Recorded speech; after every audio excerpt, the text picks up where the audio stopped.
So আপনার তো একটা ইউটিউব চ্যানেল বানিয়ে ফেলেন, কিন্তু যখনই ভিডিও আপলোড দেন ভিডিওর মধ্যে ভিউজ আসে না। এটা এর জন্যই হয় কারণ আপনাদের মধ্যে অনেকেই জানে না কিভাবে একটি পারফেক্ট চ্যানেল বানাতে হয়, এবং এর জন্যই আপনার ইউটিউব চ্যানেলের গ্রোথে অনেক ইফেক্ট করে। আজকের এই ভিডিওতে আমি আপনাদের একটি পারফেক্ট চ্যানেল বানানো শেখাবোই, সাথে এমন মিথগুলো ভেঙে দেবো যেগুলো আপনি এতদিন সত্যি মনে করেছেন।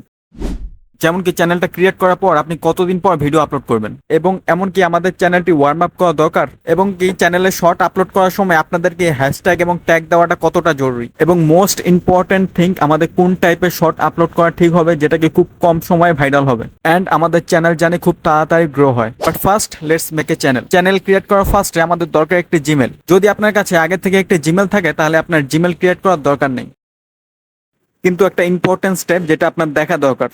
তো আমি আপনাদের জন্য একটা জিমেল ক্রিয়েট করব। আপনি জিমেল ক্রিয়েট করার জন্য ক্রিয়েট অ্যাকাউন্টে ক্লিক করবেন এবং দুইটা অপশন আসবে, যেটা আপনার পার্সোনাল ইউজ আর একটা আছে বিজনেস ইউজ। তো আপনার পার্সোনাল ইউজে ক্লিক করব। আফটার দেন আপনারা এখানে ডেট অফ বার্থ দিবেন। অনেকে এখানে একটা ভুল করে, তারা তাদের নিজের বয়স 18-র নিচে দেয়, কিন্তু আপনারা এই ভুলটা কখনোই করবেন না। অ্যান্ড নোটিস করবেন, আপনি সবসময় ট্রাই করবেন যেন আপনার বয়স 18-র উপরে থাকে, যদিও আপনার আসল বয়স 12-13 বছর হোক না কেন।